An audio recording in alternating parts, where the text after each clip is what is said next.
Bonjour à toutes et à tous. Dans l'actualité de la situation épidémiologique, le taux d'incidence en Vendée est actuellement de 280 cas positifs pour 100 000 habitants. Il était de 225 ce lundi.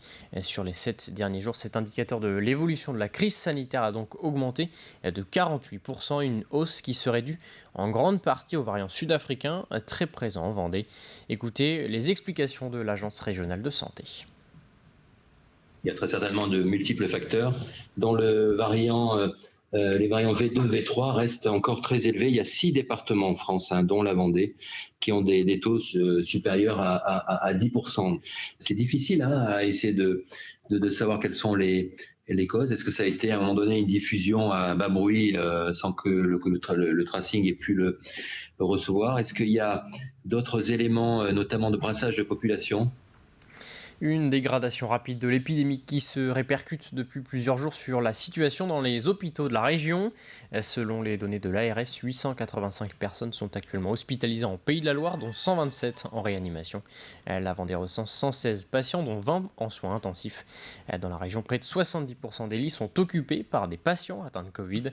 Et sur les 267 lits justement des hôpitaux ligériens, seulement 16 sont disponibles. C'est pourquoi jusqu'à 20% des opérations vont être déprogrammées.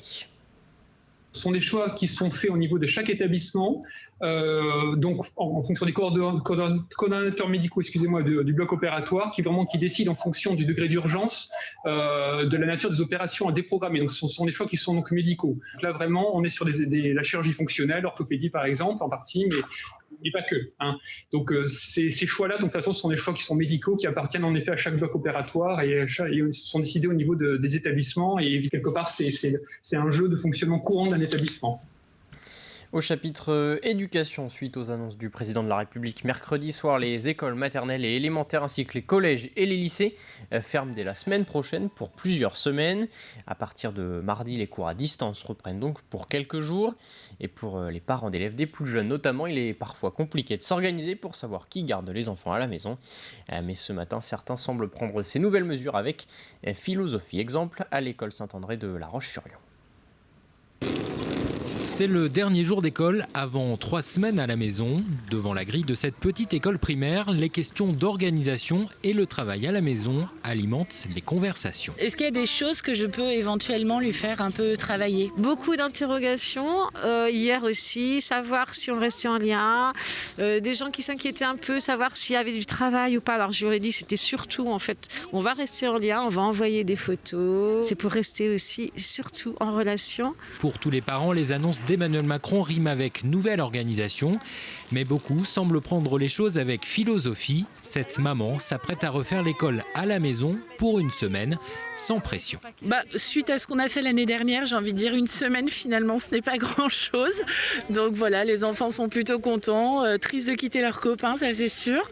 Mais voilà, on avait fait un planning l'année dernière et je crois qu'on va refaire notre planning cette année, ce sera très bien. Pour les parents qui travaillent, c'est un peu plus compliqué. 2 jours seulement après les annonces gouvernementales, il reste encore quelques incertitudes. Mon mari et moi, nous sommes prioritaires. Donc on espère que nos enfants puissent aller à l'école la semaine prochaine. Et notre dernière peut aller chez la nounou. Donc on attend ce que l'école va nous répondre. Alors du coup, moi je suis infirmière puéricultrice, donc Candice continuera d'aller à l'école la semaine prochaine en tant que soignante. Et puis après pour les vacances scolaires, on ne sait pas trop, on va improviser. Peut-être les grands-parents, peut-être la crèche. Après les crèches normalement seront fermées également. Donc je ne sais pas du tout.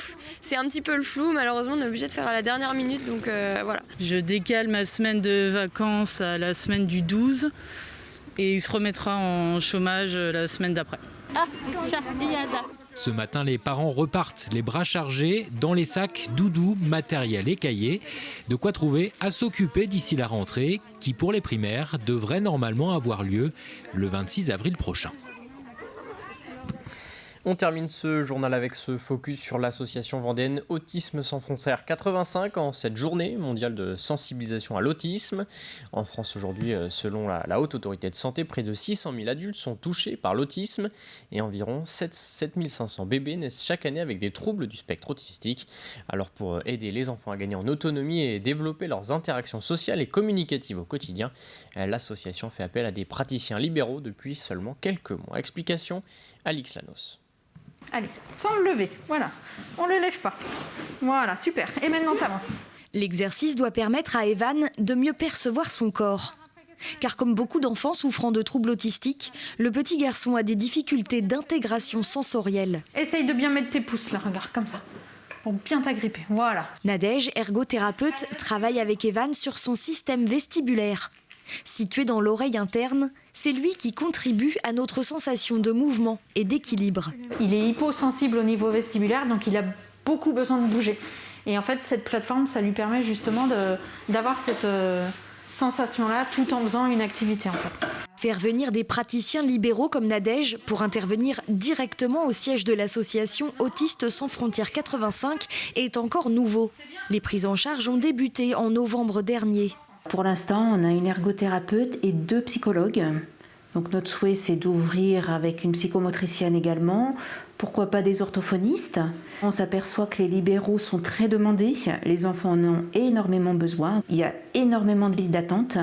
Du coup, nous, ça a été notre volonté d'accueillir des professionnels pour que les enfants viennent faire des prises en charge sur des créneaux qui n'auraient pas forcément en dehors de l'association. Et ici, les professionnels vont pouvoir trouver des locaux et du matériel parfaitement adapté. Un matériel que les parents peuvent également utiliser et bientôt emprunter. Dans l'ambiance tamisée de la salle sensorielle, Nadège travaille avec Charles sur son extrême sensibilité au toucher. Il a souvent tendance à être sensible, alors ça peut être au tissu, aux différents textiles. Il y en a qui ne vont pas supporter la laine, tout ce qui est étiquette. L'étiquette, généralement, ça c'est le plus gênant. Et le petit garçon de 7 ans et demi fait ici énormément de progrès. Pour sa maman, la rencontre avec l'association a été un vrai soulagement. Moi, ce qui m'a surtout aidée, c'est effectivement le premier contact, où là, on se sent vraiment écouté et compris. Et ce qui m'a beaucoup aidée, c'est les formations que ASF 85 dispense aux parents, aux grands-parents, voilà. Et donc là, j'ai tout appris. Des formations pour mieux comprendre et accompagner son enfant porteur d'autisme et favoriser ainsi par tous les moyens son autonomie et sa socialisation en milieu ordinaire. C'est la fin de cette édition. Merci à tous de l'avoir suivi. Rendez-vous à 18h pour un nouveau point sur l'actualité Vendée.